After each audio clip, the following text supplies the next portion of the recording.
I've been in the music industry for quite a while. I've worked with a lot of labels. I've seen a lot of things. I've met a lot of cool people, a lot of interesting people. And I've been in a fair few rooms.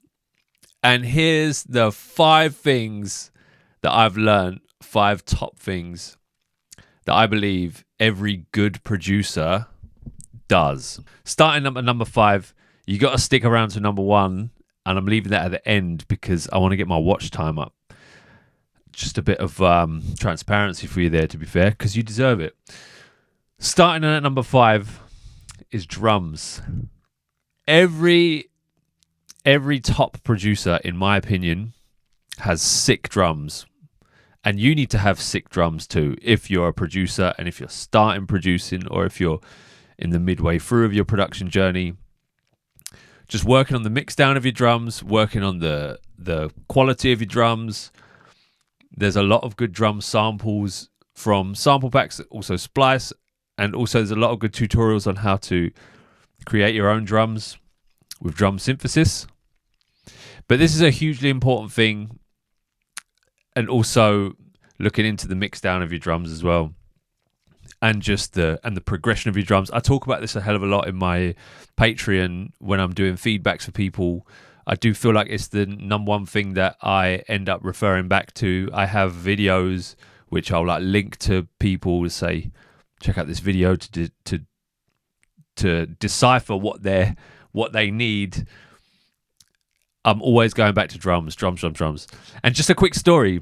If you have a band with a really good guitarist, really good sax player, really good singer, really good bassist, and a terrible drummer, your band is going to sound terrible. If you have a really good drummer with an average guitarist, average singer, average sax player, average bassist, the chances are your band is going to sound pretty sick.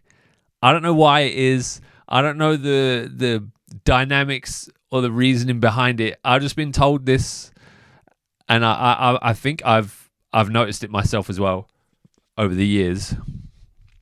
That drums are really important. Bass is really important as well. That's your rhythm section. It goes for that in bands and live music, and it also transfers into electronic music as well, particularly drum and bass, because drum and bass is a type of electronic music that is, in my opinion, like the closest to bands as possible. We use a lot of live drums, a lot of breaks. A lot of the breaks, especially in jungle, they are just live breaks. And the basses, they used to be taken from live reggae records, etc., etc. So that's number 1, drums. Number 2, basses. Your basses have got to sound kind of, in my opinion, human-like. Obviously, they've got to be mixed down well. But I'm talking mainly about the kind of basses, and of course, there's exceptions to the rule. But the kind of basses they have accents similar to the way you have a snare accent. You know, you have a snare accent, those bits. In my opinion, I feel like the top producers will generally have like accented basses, and just basses that have had like a lot of attention put into them. It just involves a lot of zooming in, chopping, changing, pitching. And I know you're thinking I'm probably doing that already, but a lot of people are not. And I feel like that's how you can get a good step ahead. And that's how, if you're at a point where you haven't really seen much progression in your production, try some bass programming and trying to think of making it like a human element to your bass.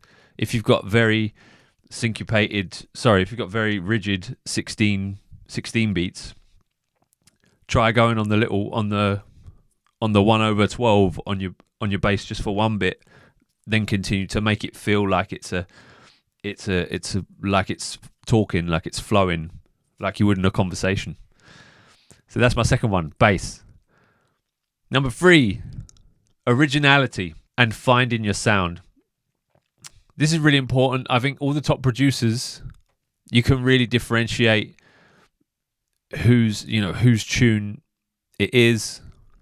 I feel like definitely in drum and bass, the top producers I can always point out whether it's a turno tune or a boo tune or a sub focus tune, and I feel like it's worth spending some time just trying lots of things and finding your sound. And also, it helps to have an open mind when doing that. So don't leave out anything, because this is how you innovate. If you just keep an open mind when you go into it, and then you'll find stuff eventually that starts to fit, and you'll hear it in the feedback from other producers or listeners or your fans.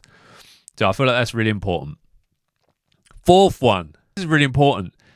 All the top producers, in my opinion, have experience in being a raver / party goer.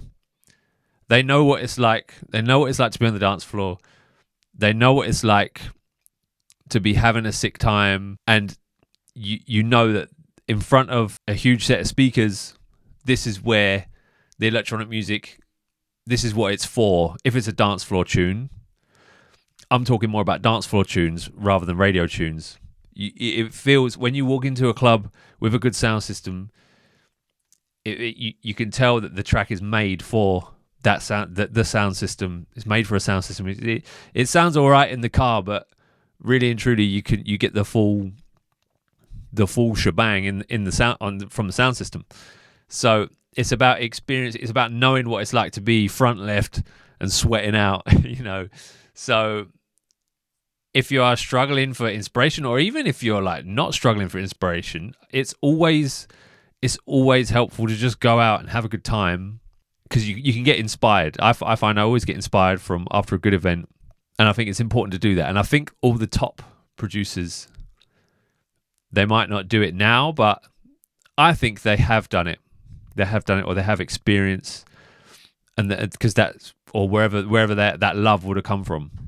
I think you need to maintain that love for the music. And finally, the last one is be respectful, be kind, be helpful. I feel like all of the top producers in this scene, and I can't really count for other scenes, but I feel like they wouldn't be there if it wasn't for politeness, kindness, generosity, or just open-mindedness, understanding, empathy. I feel like all the top producers have that. They can put themselves into other people's shoes. It's just about being respectful, about being kind. I think I've noticed a pattern, for longevity. I really do feel as though just being kind and polite, as small as it is, it's a soft skill. These days it seems like the soft skills have always been important, but they're really important, because who wants to work with someone that's just being difficult for the sake of being difficult? There are times where emotions can take over. That's definitely happened to me. I have things that I've done, or like if I'm passionate about something and I don't necessarily agree with it, I've said things that in the moment I'm like not proud of, but I'll try and rectify it. I'll always try and rectify it. And I feel like whether you make a mistake in life, DJing, production, as long as it's how quickly you try and rectify it, and if you mean it when you try and rectify it. But I'll go into that in a bit more detail in another video. But I did just want to say that I think having respect is the number one, aside from having them other 4 attributes to make your production sick. You gotta just be respectful. And if you like this video, please check out the other video that I'm going to put up on here. Thank you for watching. Let me know what else you want to see in the comments, and I'll see you around.